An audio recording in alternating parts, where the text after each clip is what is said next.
How about let that be Black empowerment, where we bring back family, where we bring back fathers in the home, where we bring back... Thank you for tuning in to the Removing Barriers podcast. I'm Jay. And I'm MCG. And we're attempting to remove barriers so we can all have a clear view of the cross. This is episode 205 of the Removing Barriers podcast. And this is part 2 of us responding to the Piers Morgan show, where he had Myron from Fresh and Fit, MarcLamont-Hill, Lady Gaddis, and Ricky Slot. They discuss, among other things, Shiloh Hendrix and the viral clip of her calling a 5-year-old Black kid the N-word, and the fallout from that, and the money she raised on GiveSendGo. Hi, this is Jay. MCG and I would like for you to help us remove barriers by going to removingbarriers.net and subscribing to receive all things removing barriers. If you'd like to take your efforts a bit further and help us keep the mics on, consider donating at removingbarriers.net/donate. Removing Barriers, a clear view of the cross. All right, so we're going to pick up where Piers Morgan is interviewing one of the leaders of GiveSendGo and his justification for allowing Shiloh Hendrix and Karmelo Anthony to have fundraising on his platform. Thank you very much indeed for joining me, Mr. World. First of all, your reaction to what seems to me to be a blatant hijacking of both of these fundraising host sites for different reasons, but definitely been hijacked by people for racist motivation. No, I think that's completely correct, Piers. I do think that there was an element here that did hijack, that came at this and really became a racist, tribalist element between the two campaigns. Independently of themselves, I think that they would have existed on our platform in a whole different manner, but because of the narratives around them and the proximity to each other, they created a life of their own. And it is unfortunate, it's sad to see, because as a Christian myself, what I respect about humanity and the image of God on us, I believe that we're all valuable. I believe that people have dignity and worth, and we want to see that upheld for people, even in difficult moments. That's why our platform exists, is to share hope with people. And it's been a difficult week, several weeks of just navigating the complexity of these situations as a platform. But let me ask you, in the case of Shiloh Hendrix, it seems to me pretty open and shut. This is a woman on camera repeatedly using the N-word, first of all with a 5-year-old autistic child, it seems, then an adult who's filming her, doesn't care, is blatantly racist. Why should someone like that be allowed to raise any money on your site if, as you say, you are driven by a Christian purpose? Well, that's a fascinating question. I would almost flip it around. It's like if we tried to create litmus tests for everybody to come onto a platform to use it, I pretty much could guarantee nobody would pass the litmus test, because the reality of humanity is that we're broken. This was the whole principle of Jesus in the first place. I'm not quite sure I agree with the fact that no one would pass a litmus test. Of course, if the litmus test is that we're all sinners and no sinners are allowed, or he that is without sin cast the first stone, well, yeah, I see his point. But I don't necessarily think that you can say, hey, there's no standard. That's not what he's saying, but it can come across as if he's saying there's no standard for us to allow people on our platform or not. He says that we needed a savior, and that's what he came for. So just to be clear, we can't start down the road. Hang on, just to be clear. So that's interesting what you just said. So you would let anybody onto your platform to raise money for anything? Is that your position? No, the position is that there are laws that define what is legal and what isn't legal, and we adhere to the laws as the framework for what is and isn't allowed. But inciting racial hatred is a crime, right? Again, the issue I have there as well, because a lot of times the law does not produce morality. The law of man, the purpose of it is not for morality. That's why we have lawyers and court cases and stuff like that, and people would walk based upon, I guess, the evidence or the lack of evidence against them. Not so because something is lawful doesn't mean it is necessarily moral. And then, of course, they get in a kind of worm when they started talking about morality, because where does your morality come from? Right. So inciting racial hatred is a crime? Yeah. Where? You don't think it's a crime? In the U.S.? Yeah, it is. I've never seen that as a law on the books, but it is. That was part of the reason. I'm not even American, and I know it's a law on the books. You're not allowed to incite racial hatred or violence against ethnic groups based on their ethnicity.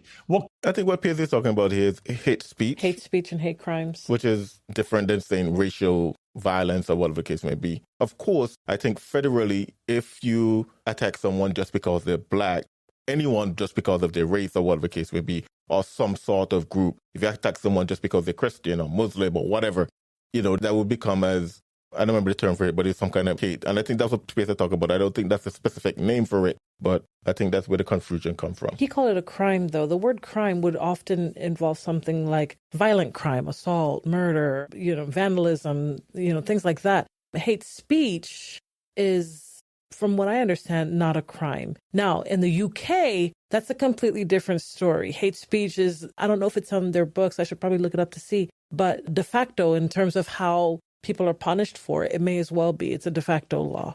But that's not the case in the United States. Now, there are hate crime. There is a law against hate crimes, but I don't think in the U.S. there's a law against hate speech. Yeah, and some of it is actually civil rather than criminal. But anyways, okay, that's minor. Could be a more glaring example than someone on camera calling black people the N-word. Violence and words are two different things, and we do make a distinction of that in America. They are very clearly different things. I don't know of any law. I'd be happy for you to inform me with what that law is, because I don't know everything. I'm happy to admit that. But as has already been mentioned on the show earlier, there are needs that exist outside of the reality of that moment for Shiloh. I don't condone the behavior. Obviously, we didn't see the actual behavior that was accused in the moment. What we saw was the aftermath of a kind of baited moment. Yeah, but she carries on using the N-word to a black person with impunity. Do you think she was baited? Who's she? Shiloh Hendrix. Shiloh Hendrix baited? No. Because I think what you mean is because the person who was recording grabbed his phone, started recording and said, "What did you say to the kid?" And then she started cursing and using she doubled down. Right. That's different from being baited. Okay. I would imagine. That's a racist. Yeah, well, she might have some racial elements. I don't know. I don't know Shiloh some personally. Racial elements. She uses the N-word repeatedly to a black man, and she doesn't deny having just used it to a 5-year-old black child. No, I believe what Charlotte did was despicable. Mm-hmm. But I'm having a hard time just saying because someone used the N-word that they're racist. Because you and I differ there. We use it so much in our songs that, yeah, I never even heard of white people getting in trouble because they're rapping the lyrics of their favorite artists, black artists, and the N-word is spill all over it because they use the N-word in the lyrics. They're in problems. Or if you use the N-word in context of saying someone said it, they're in problem. I don't think just because someone use or repeat the N-word that they mean they're racist. I'm not saying Shiloh Hendrix is not. She probably is. I don't know the lady. And based upon this small few minutes of her life that went viral, if that's the only thing we're going to judge it from, well, we can say, yes, she is. But in the course of her life, is she? Yeah. I don't know. That's an excellent point, too. The video of Shiloh Hendrix is less than, from what I understand, the part that I saw, it's 1 or 2 minutes long. And we can't pass judgment on someone from that 2-minute clip, let's say, without the full context of who she is and who she's been. Although what she said was egregious and you could learn a lot, but perhaps you're right. We shouldn't necessarily pass judgment just from that clip alone. I'm not sure what more evidence you need that this person's a racist. And my question for you is simply, where is that line for you? You say it's the law. Well, but if somebody is literally raising hundreds of thousands of dollars to support them because they were blatantly racist, I'm just curious how that fits with the Christian ethos of what your site's supposed to be about. Well, it fits actually very well because we can, like I started to say, we don't operate on a litmus test of your past behaviors as far as the services that you get to provide. The moment that you start walking down the narrative that we're not going to provide you electricity, water, because we don't like you, the structural elements, the movement of money, which is a basic element to society. So let me just ask you this. So if someone was being blatantly anti-Semitic, for example, right, would you allow them to raise money on your platform to defend themselves over their anti-Semitism? We sit in a very interesting position as a platform in trying to navigate the complexities of these issues. Yeah, so what's the answer, though? What's the answer? You can say things. Well, I'll say historically, we've stood on that principle of saying we're going to allow things that we disagree with. Okay. And we've allowed things that we completely disagree with. Do you allow on the people platform. to do But pro-abortion? Do you allow pro-abortion fundraising? Actually, there's two caveats to what GiveSendGo has carved out, and one of them is it's broken into two pieces, but it's the protection of children. So we say we're going to protect children because they don't have a voice. So we're not going to allow fundraising for abortions on GiveSendGo, and we're not going to allow fundraising for the transition of children. Okay, but what about a 5-year-old child what about a 5-year-old black child being called the N-word? Now, I think here Piers is being disingenuous as well. So I understand you're interviewing this guy, you want to push him, but what the guy said, the CEO or the leader of GiveSendGo, and what Piers Morgan is asking is two different things. Now, I think it would be equivalent if he said, if a lady go on GiveSendGo saying, hey, I need money so that I can, let's say they live in Texas or Alabama, one of these states that have strong restriction on abortion. And they say, hey, I need money so that I can fly to California, where it's one of the most liberal states, and they can have abortion almost willy-nilly. I don't even know if they have laws against it in any capacity. They might. I'm not even going to look it up, but they probably do. But it's a lot more liberal than it would be in Texas or Alabama.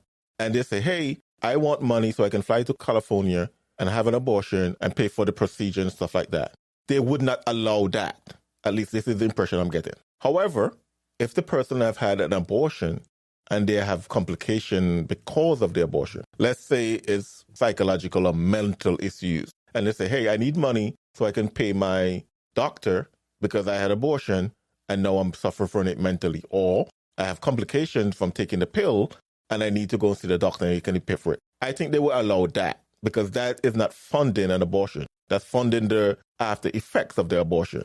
What he's saying that they would not directly fund abortion, and Piers is now saying, hey, how does that measure up with Shiloh Hendrix? Shiloh Hendrix didn't go on the platform and say, give me money so I can fly around the country to call more 5-year-old black kids the N-word. Right. She said, give me money because the fallout from me calling someone an N-word, now I need to move or whatever the case may be. Now, that's a little bit of nuance because I think they're talking past each other here and not necessarily trying to look and say, okay, try to understand each other.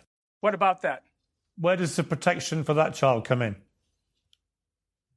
Well, that's their parents' responsibility. That's like if my child, and I have several children, if my child was called something bad, I would take my child aside and I would tell them. But you just said that one of the caveats. Hang on, you just said one of the caveats for GiveSendGo is the protection of children. You talked about the transitioning process. You talked about abortion, which is obviously your Christian perspective on that.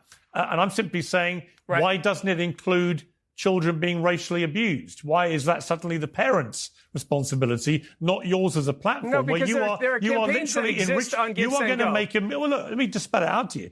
The way things are going, you're going to make a millionaire out of a woman who racially abused a child. And if your caveats are for that's protection, incorrect. Well, hang on. Well, you are. No, I'm not. Because one, we're a platform. We don't make donations to these campaigns. These are individuals that are making donations. This person will become a millionaire because of your platform. No, it's not because of our platform. They could send checks and they could send money a million different ways to individuals. Yeah, but they're using your platform avenues. And you've already said to me you carve out. I hate when they don't let the people speak. Yeah, Piers is notorious for that. Things because you want to protect children. I'm just curious, why is racially abusing a child not one of your carve-outs? Well,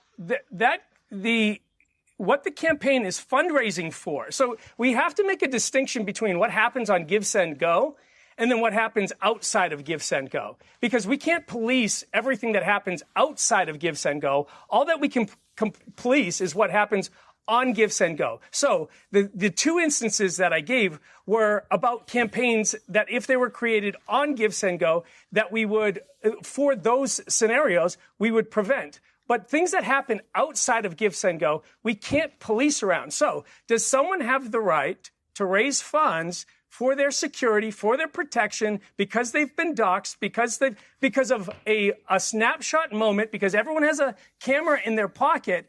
And today, we can see the outworking of this.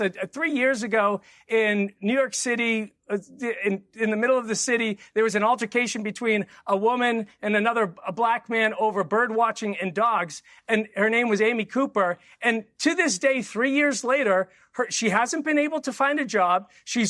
Because she made a bad mistake, saying the wrong thing in a particular moment where a camera was pulled out. She racially abused him. If you racially abuse people, you are made accountable for your actions. So for the rest of your life, the rest of your life, you're shut off from society. If you call black people the N-word and racially abuse them, unfortunately, yes, it has consequences, probably for your professional life, no, I'm not saying, for the rest of your professional life. We understand that there are consequences. Yeah. I guess he's not saying this, but what came to my mind is like, even murderers, this society gives second chances. Right.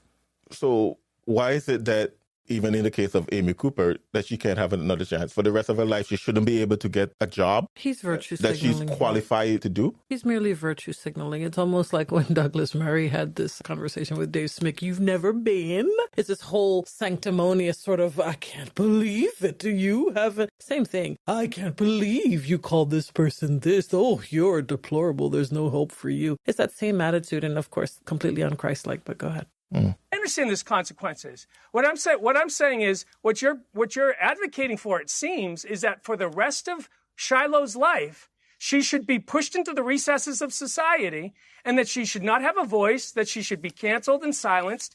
This is what drives people to suicide. And it's this cancel culture mantra that thinks that the best way forward as a society is to cancel them rather than try to bring some redemption into the situation. And for GiveSendGo, our purpose and our hope is not that we agree with every single campaign. It's why we started a prayer team at GiveSendGo. We actually call every campaign owner and we pray with them and we actually talk them back from the ideological edges that they find themselves in by saying, you know what, there's a God that loves you. You don't need to get into this tribal space.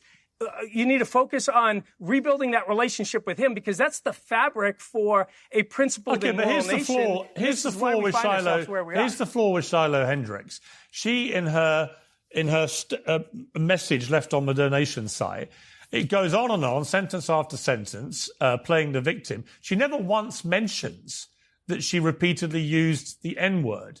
It doesn't exist in her description of the victimhood statement she puts out there. So it's incredibly disingenuous because people who read that will not realise, if they don't know the story, that she racially abused a child and then an adult in a most horrific manner.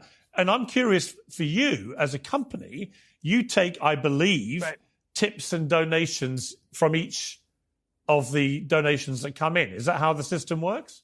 Of course, that's how the system works. But why is that relevant? I don't see why. The fact is, of course, if you're going to allow the campaign on their site, of course, they're going to have to make money somehow to some kind of fee or whatever, especially since they have to go through credit card processing fee and all these things that they go through. I don't see why this is relevant because he's not saying that they're condoning Shiloh Hendrix. They're simply saying that, hey, she may have made a mistake, just like Karmelo Anthony may have made a mistake, allegedly, self-defense. But they're saying, hey, we are not sponsoring Karmelo Anthony or allow Karmelo so he can go out and do murder. By the way, Karmelo Anthony, are they raising money on GiveSendGo as well, or are they using a different platform? Oh, they have. Okay, so they're both on the same platform. Right. Okay, got it. The system works on voluntary donations. Okay. So the only thing that we receive as revenue from the $600,000 plus that have now been raised for her, how much have you guys made, GiveSendGo, from that money? Presumably you know, right? I actually don't know. I haven't kept track of what the donations to that campaign in particular to GiveSendGo are. Do you feel comfortable? Do you feel comfortable making money out of that? What I feel comfortable doing is last week flying out to Detroit, Michigan, and stepping into somebody's brokenness who had a campaign on. No, this guy's a politician. He's changing it around. Misdirect or not answering the question. On GiveSendGo, because their car was stolen and another car was in an accident, and they found out that their 3-year-old had cancer. Well, it's and a different story. It's a different story completely. And it's a completely different story, but it's a reality of what we use the funds from GiveSendGo for. The bottom line is you're making, I don't know, tens of thousands, maybe more, out of a particular part of your site that has been set up by a racist who was proudly racist on camera repeatedly. And you say you want to protect children, but the reason that she is so infamous is she originally, in that exchange, racially abused a child. And you might laugh and smirk and smile, none of but us, I don't find any of that funny. You keep jumping. Yeah, I don't think it's funny either. You've put me in a position to try to defend Shiloh, which I have no defense for Shiloh. I don't defend calling a child something like that. What is very evident is that, one, we don't have video of her doing any of those things outside of the post video. So where she literally uses the N-word repeatedly, and she doesn't deny using it against the child. In fact, she makes it clear she did do it because he was behaving like one, she said. So I don't know why you're being so mealy-mouthed about it. So, the bottom line is she's obviously a nasty racist. She's proud of being a racist. She admitted being a racist, and we heard her being a racist. There is no doubt about what happened. What you're trying to do is cast a little bit of doubt, if you don't mind me saying, because it helps your corporate position, which is you're making a ton of money out of a racist who is going to be a millionaire out of being a racist because of your platform. I just hope that there's nothing ever happened in my life where I've been judged for 2 minutes of something, something caught on camera. And I guess we do that all the time. You know, how many times do we see a 30-second clip and pass judgment of innocent or guilty and stuff like that, you know, especially in road rage situation or something, or even in a police shooting or something, we pass judgment because we saw a short clip. Again, I'm not defending Shiloh Hendrix here, but it's a small portion of her life. Who knows what she had in her bag that she didn't want that kid to see? Clearly was frustrated, and maybe possibility she's a racist, but harping on it as if like, man, I truly know this person. I know everything that's going on in life, so I'm going to declare for the rest of her life. I don't know. I don't know if that's the right judgment or even the right move to go. And I think Piers Morgan either forgot or is deliberately neglecting the situation that happened during the pandemic and during the riots of 2020, where thousands of truckers, particularly Canadian truckers, were deplatformed and many of them debanked just because they had the wrong opinion that went against what the people in power thought. So to go down the path of deplatforming someone simply because their speech is reprehensible to you is a dangerous path to go down. Yeah. You think allowing this campaign helps our corporate position? Come on, Piers. You know what would help you corporately? If you were genuinely true to your mission statement as a Christian site, that you want to protect children, and you were big on that at the start of this interview, I want to protect the kids, then you would remove her site immediately once you had established. This is my problem with what Piers Morgan is saying as well. Oh, if you were a Christian, then you would do this. I promise you, if you were to ask Piers Morgan to define what a Christian is, he wouldn't be able to tell you. Well, he's Catholic, so. Again, if you were to ask him to define it, he wouldn't be able to tell you.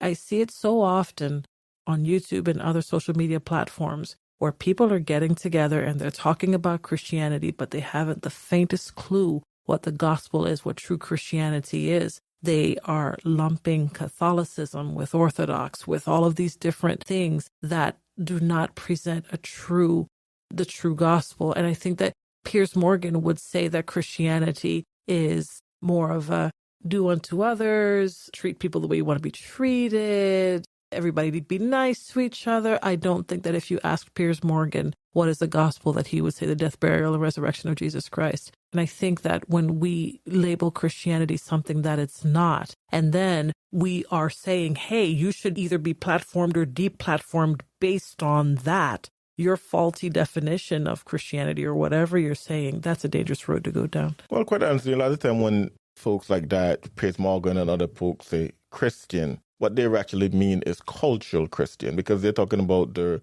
Judeo-Christian foundation that the country was founded upon. So when they say Christian, they talk about culturally Christian, where, quote unquote, our moral or foundational come from. Because, of course, we know true biblical Christianity, what that is.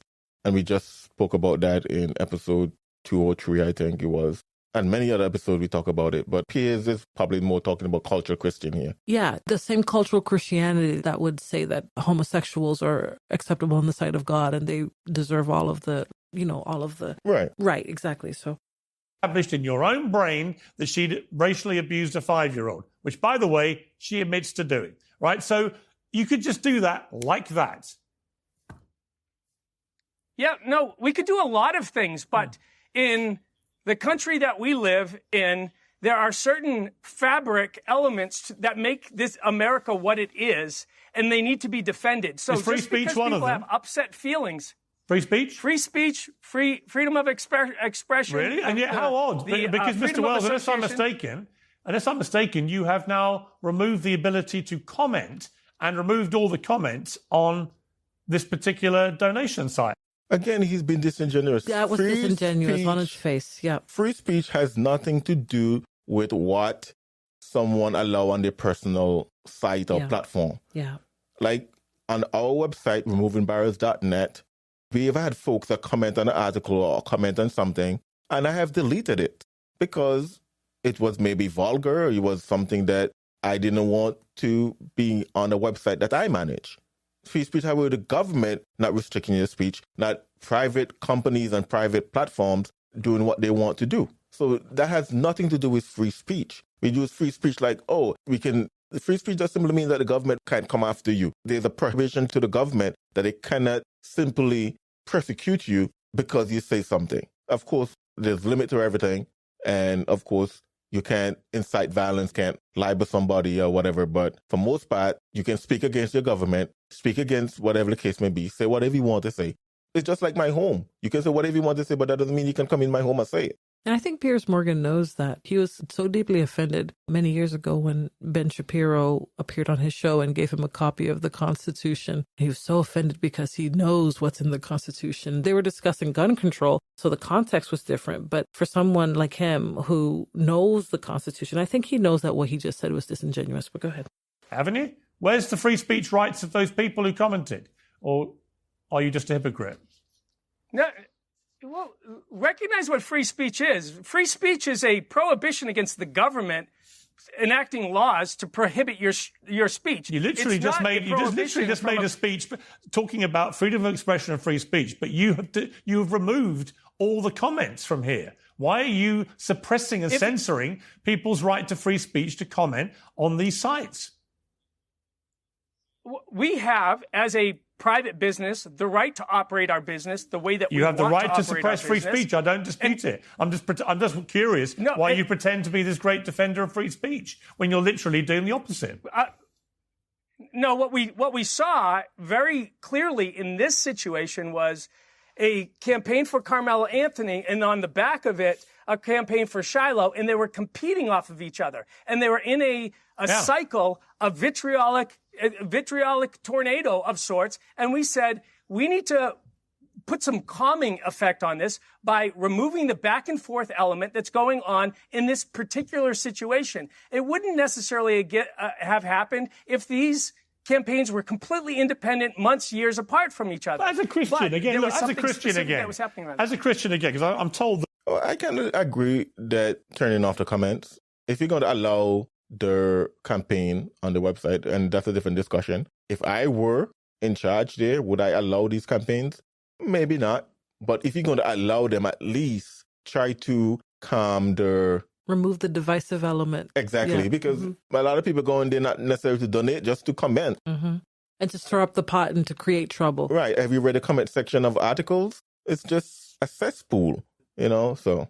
The GiveSendGo site for Luigi Mangione, who we saw allegedly executing a healthcare boss in cold blood.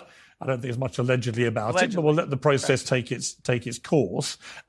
He's got nearly £1 million for his defence via your site. And, it's sort of odd, isn't it? Is it not an inconsistency in your Christian position on this. That on the one hand, it shows your lack of understanding what Christian faith actually stands for. On the one hand, if you want anything pro-abortion on your site, that's a no-no because you're all pro-life.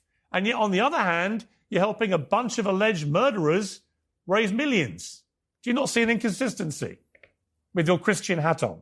Well, it just actually goes to the shallow misconception of Christianity that you have. And I would implore you, Piers, to go after reading the Bible for what it says. The number one critique of Jesus by the religious leaders is ringing quite loud in my head. No. Again, the disingenuous. If Mangione went on GiveSendGo and said, please donate money so that I can go murder Brian Thompson, that would be the same thing as GiveSendGo allowing people to raise money to go get an abortion. It's not the same thing when you are raising up money for a defense or for legal costs or whatever you're raising up money for. It's not the same thing, again, with the being disingenuous. Yeah, I fully agree.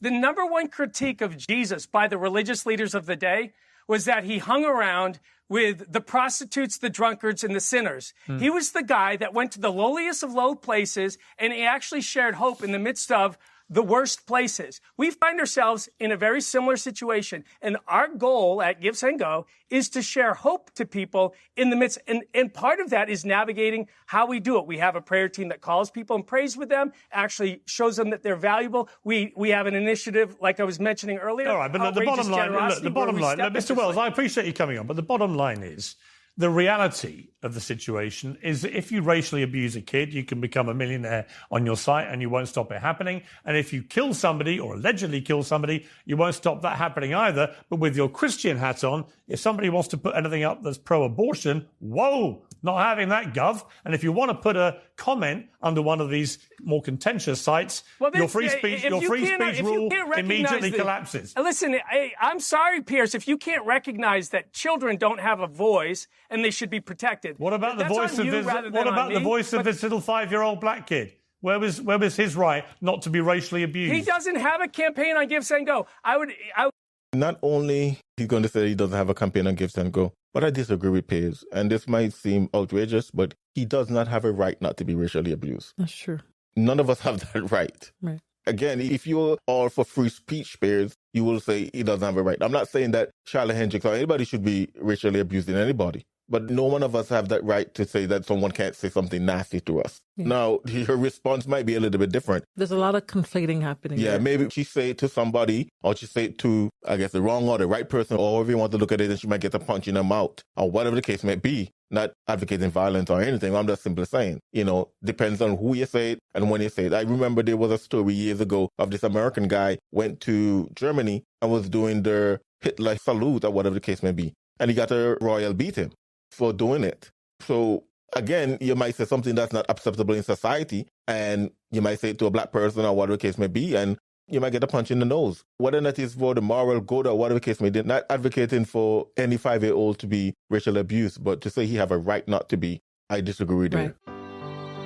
This is the Removing Barriers podcast. We will be right back. Are you looking for a consistent and reliable place to get all your Christian materials? Try ChristianBook.com. Started from humble beginnings in 1978, ChristianBook.com now offers a wide range of books, CDs, DVDs, homeschooling, and church supplies, plus more. So whether you are a parent, a homeschooler, a pastor, or a layperson, ChristianBook.com can be a one-stop shop for all your needs. Click the link in the description section below and check out the vast array of Christian materials ChristianBook.com has to offer. I would love to see a campaign for him on GiveSendGo. Okay. He doesn't have a campaign on GiveSendGo. Right. But to the deeper question of the other campaigns, if you think undermining the presumption of innocence until proven guilty in a court of law is a good position to take, well, so be it. That's why we find ourselves in the mess as a society that we have found ourselves in, is because people continue to undermine the principles that our country was founded upon for the sake of some type of social outrage, which apparently is what seems like you're parroting towards us. Okay, let's just assume that the viewers can make their own minds up about who's parroting what here. But I appreciate you coming on, Mr. Wells. Thank you very much. Thanks, Piers. Okay, let's go back to the panel there. I mean, Ricky, it seemed to me a lot of inconsistencies in Mr. Wells's position, not least the donning of the Christian hat when it suits them, but then removing it when it doesn't. I think it's definitely tough to make the call here and there and where to censor. I err on the side of not censoring as much as possible, but I agree with you that the selectivity of having issues with abortion but not with these campaigns is certainly a problem. But I also want to go back to our point before, too, and make the point that I hate this argument that because some people were tribal, we should be tribal, too. And shouldn't we want to live in a society where we say tribalism is bad in general and negative in general, and so therefore we should be erring towards individualism and not fighting tribalism with more tribalism? I think that's a net negative. I agree. Myron, your last words on this. Okay. Because I never got to respond to Myron's other... The thing with tribalism, it's a natural human instinct. Like, we are literally designed to want to be in communities and want to be a part of a set of community because it ensures our survival. It's been that way since the beginning of time. Yeah, so I partly agree with him. I think people normally gravitate to people like themselves. As the old saying goes, birds of a feather flock together. So usually, if you like cricket, you're going to find people that like cricket. If you like basketball, you're going to find people that like basketball and stuff like that. So does that mean that we need to go to the level where society is going to right now? I would say no, but to some extent, all of us are somewhat, for lack of a better term, since they're using the term tribal, in that sense that, and Sunday mornings I get up and I don't go fishing. I try to find myself in church. That's your tribe. That's not the tribe that they're talking about. Right. You can say that's my tribe and that's what I do. But at the same time, I won't go up to the person that's going fishing and condemn them because they figure they want to go fishing. I would probably say they have their priorities all mixed up, but that's different than, and it goes down probably back to this, what we talked about before, is that where is your moral compass coming from? Because if you're coming from society, we're going to always end up where we are right now. But if it's coming from the word of God, and that's your tribe, if the cross of Jesus is the tribe, then there's unity. When it's not, there's going to be a lot of what we're seeing in American culture today. So the thing is that people are typically going to align with people that share similar features, and that's why we have the tribalism we have going on right now. So, and that's also true in marriage. Most people are married within their race, even though has been 60 plus years since Love v. Virginia, whatever it was, that went to the Supreme Court. The problem is it's not going to go anywhere. I think the problem is that we've had this penting up for literally decades, and this has been a response to it. You have people that are coming out and supporting someone who you guys might deem as a terrible racist, but I think it's also very important to understand how we got here, because if we're going to look at the smaller problem, we can't look at the bigger problem, and it's what I said before, unchecked systemic. All right, Mark Lamont-Hill, your last words on this. This repeated use of the word, I think, first of all, I want to just register that as offensive, particularly as someone who doesn't identify. So, no, I think that is actually the N-word that is being censored there, of course. I keep wondering, because I hear the silence, and I'm thinking, is he saying something that's being censored? Or? So we didn't put that in. I think that was the Piers Morgan team. I'm assuming it was the N-word, maybe that Myron used or whatever the case may be, or some other word. Again, we censored a little bit more, but when we censored, I think the beep is a little bit different than theirs, so you probably can distinguish it. But we kind of censored the F word and the S word and some others. So anyways. Identify as a member of that community and who is not, right? I think that's incredibly I'm the definition of African-American. I see here again, MarcLamont-Hill is telling Myron he's not a member of the African-American community. And that's telling because Myron is from Sudan, I think. And of course, clearly a country in Africa. So he's African-American, but MarcLamont-Hill is going to explain to him here. I remember 2 teenage girls were being interviewed about colleges. One was from Egypt, and she could pass as white. Long, natural curly hair, look more like a white girl, lighter skin, and stuff like that. And they have their black African-American teenager. And the Egyptian girl said that when she filled out her form, she put that she's African-American. And the reporter asked the black girl, who more looked like the typical African-American, if she thinks that she's African-American. And she said, no, she's not African-American, even though she's from Africa. And again, I often harp upon, it has little to do with the color of your skin. It has more to do with ethnicity, which is basically, when they start include culture yeah, and behavior to some extent, and tribe, if you want to use that word, more than just the color of your skin, because here's 2 black men, one literally from the continent of Africa, one from America, and one is saying, I'm African-American, but you are not. And then he's saying he's offended because one is using the N-word, but then he's going to call the other one Uncle Tom. which is, to me, is derogatory in its sense, even though I think that historically Hunkatam should have been a good term. Trying to find where Myron Gaines actually comes from. His name is actually Arabic, so we'll think of the African countries that have a significant Arabic influence, probably Northern Africa. Africa. He's Sudanese. He's Sudanese, okay. But anyways, let's play it and see what they say. The definition of African American. And troublesome, and to as a Sudanese American or an outsider who's using African American in a very technical term, the same way that Elon Musk is an African American, I think it is a bit disingenuous. But the bigger issue here, I think, is that this idea of equating of one side to the other side often loses track of this issue of power. To use his example, when Black people stand up and say, "Hey, let's build our own stuff. Hey, let's have a Black power movement," that is not the same as a white power. I'll let you speak uninterrupted. Let me finish, please, my Sudanese brother. I disagree with their putting the power into it. I get what he's saying, but a lot of people use that power argument to say that Black person can't be racist, but a white person can. And that's the part I disagree with. So when a Black person says, "Hey, let's preserve our culture," I have no problem with Italians or Irish people or anyone else saying, "Let's preserve our culture." But when we don't talk about ethnicity, but actual race, and when white people say, "Let's preserve whiteness," it's an exclusionary practice. It's about preserving laws and practices and tactics that do harm to. And there again, he's boiling down race to the color of your skin. Now, we did an episode called, I think it's Whoopi and Race, Whoopi Goldberg and Race or something like that. I don't remember, but if you look in our list of episodes, you'll find it. And during that, I remember researching, what does ethnicity mean? What does race mean? And I remember at least a dictionary I used at that point, and even my online search, that basically said that race and ethnicity are synonyms. Now, in my mind, they're not, but just keep in mind that what he's saying when he says race, he's boiling down to the color of your skin. And then when he said Italian, he's talking about more ethnicity. I don't know, because he did go on to elaborate when he said whiteness. He's talking about the practice and the culture and the this and the that. He listed he's putting it in the American sense, because he said, okay, if an Italian want to preserve their culture, that's fine. If an Englishman want to preserve their culture, that's fine. But when they want to start to preserve this idea of whiteness, and that would be an American term, so he's boiling everybody in the same bucket of whiteness, which I don't think is fair, because he's actually excluding Myron. Though Myron is Black, he's not African American. Though Elon Musk is from South Africa, he's not African American. Right. To other people. A Black power movement was about opening stores and building businesses. A white power movement was a white power. That's the giga.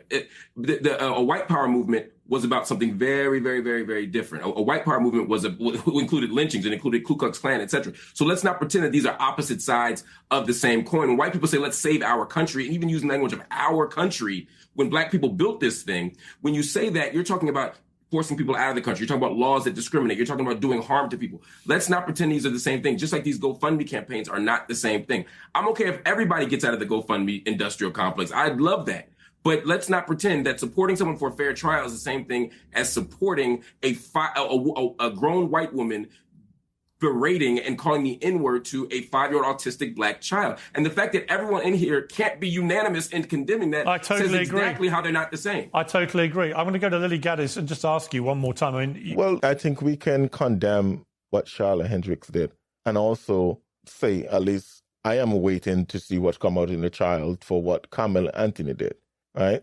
But at the same time, as we said before, you're being disingenuous if you think that everybody just want to have Karmelo have a fair child. It's not. Just like you are boiling now down to white empowerment, you must be the KKK. Right. Again, I don't agree with any racial empowerment. How about we just empower the citizens of the country to give them, equality rather than equity? I would vouch for that.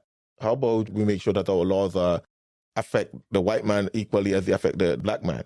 How about we have the opportunities that are equal and not making anything based upon race? I don't agree that, okay, when Black people want to empower themselves, they build businesses. Well, in recent history, they weren't building businesses. They were burning down businesses, aka BLM. So I don't agree that when they empower themselves, that's what they do. When the Black people empower themselves, they're saying, hey, we want privileges beyond, we want reparation or whatever the case may be. That's what recent Black empowerment is. I agree. Historically, you can go back when you talk about Black Wall Street and all these things. Yes, at that time, when Black people were, even want to say quote unquote at their peak, even though that would be disputed and disagree with, when we had 75% plus of Black kids being born in wedlock, how about let that be Black empowerment? Where we bring back family, where we bring back fathers in the home, when we bring back all these things, a lot of the issues that are happening, a lot of the problem in the ghettos is because women are raising a bunch of boys by themselves. And that's where you come back to the social economical issues. We have flipped it completely where we have now 75% of Black people plus are being born out of wedlock. Fatherless homes, that's a big issue. Even Obama talked about it, saying that you're how many times more likely to end up in jail and more likely to do all these things. Fatherless home is one of the biggest if you want to just look at society. And all these other stuff that are happening, it starts with the home. It starts with a lack of spiritual underpinning. Of course, you can make an argument of, in a country where education is, for most part, free, at least up to 12th grade, why is it that the literacy level among Black people is not higher? Of course, you can make an argument, okay, well, there's poor schools and stuff like that. Well, I'm sure MarcLamont-Hill would not advocate for school choice, which can help people get out of that. And then also, they have been voting the same way for 60 years, with no change. And I'm not advocating for Republicans, but I'm simply saying, vote some other way. Anyways. You've been so unashamedly proud of being a racist today, proud of using the N-word whenever you feel like it. You've had a bit of time to think about this. Is that how you want people to leave this panel debate? I realized how he kind of just shut her out for the rest of the interview. Yeah. He sounds like when that one tennis player said something about Serena Williams and everyone was up in arms. And the first thing that the woman news anchor said to him was, would you like to apologize to Serena because you said this misogynistic or sexist thing? Would you like to apologize? There's this huff and puff about it. He sounds just like she did. This part is kind of the most viral part of the entire episode anyway. Okay. We're thinking of you as a disgusting racist? I don't really care what people think about me. As long as you care about what people think about you, you have no power and you lose your country. What I care about is freedom of speech. And if you're not allowed to say the most offensive things in this country, you do not have freedom of speech. I don't care what anybody says. No, I don't agree with that part. That's what I say. If you can't say offensive stuff, you definitely don't have freedom of speech. And I agree with that. And I think you can counter offensive speech with good speech rather than censor it. So that's the main crux of this situation. That's what I care about with this situation. It is, we have lived for far too long in a country where you can have your life destroyed. And people say, oh, she doesn't need this money. Her life's destroyed, by the way. She'll never be able to get another job. She's got children to have to support. And I don't want to live in a country where you can say an inappropriate, rude thing, which, by the way, Black people can say things to white people all the time and they never get canceled. There's no backlashing about this. I want to live in a country where people are allowed to say what they want unashamedly, and you will go not on then, have say it. Say you the will N- not have go on, free speech. go on. Say the N word. Go on. No. Hang on. Invite. No. I don't want you to invite this woman to say a racially harmful term in front of me because I'm the only on here. So if she said. So now you heard a little bit of pause in what MarcLamont-Hill was saying. If you watch a video, I'm assuming it looked like he said the N-word, and Piers Morgan gets egging her on to say the N-word. And he said, don't say because he's the only N-word in here. Now, why is it okay for him to say that? Why would he own that term? So he can say it. Define himself as one. He can say it, but she can't say it. Right. That's the problem I have with this. If the term is so offensive, no one should be saying it. If we're going to be censored. Again, I'm not saying that go out there and be mean and nasty to people. It's not a word that I use. And there's many words out there that I don't use just because I don't need that word to express myself. As a matter of fact, I'd work at 2 companies where the F word was spewed like water. At least every 3rd, 4th word in a sentence, they use it. I remember I was talking to the CTO of the company, and he was just spewing that word like milk. Not necessarily towards me, but just to express. And I said to him, there's no need for language. To his credit, even though I was just a young whippersnapper, no position, from that point forward, in speaking to me, he had drastically reduced his use of the F word. I didn't pass any judgment. I just told him there's no need for language because I don't use that language. I don't curse at you. I don't do that. And some people say, oh, well, you're putting the N word and F word in the same bracket. To me, both of them are vulgar and derogatory. I know we don't see that way in our culture, but to me, there are. I'm the victim of it. So please don't invite her for ratings to call me the N-word, because that's basically what it's going to be. There's a bunch of white people up here, and one Uncle Tom on the left here, and then why is it okay for him to call it Byron? It's okay for him to call Myron Uncle Tom, but oh goodness. Everything you said earlier in the podcast, he's proving right now. Anyways, let's finish it. Asking her to say the N-word while I'm here is ridiculous. You would not sit here with a Jewish person and say, please use a Jewish slur in front of this Jewish. It's ridiculous. I understand you don't have any bad intent, Piers. I understand what you're trying to do. But we already know she's racist. And I don't want to invite a racial harm to me. I hear you, and I accept that, and we'll leave it there. Thank you all very much. And just to say that if you watch the video, Myron is actually, I think he was smiling or laughing while he was going through that. But anyways.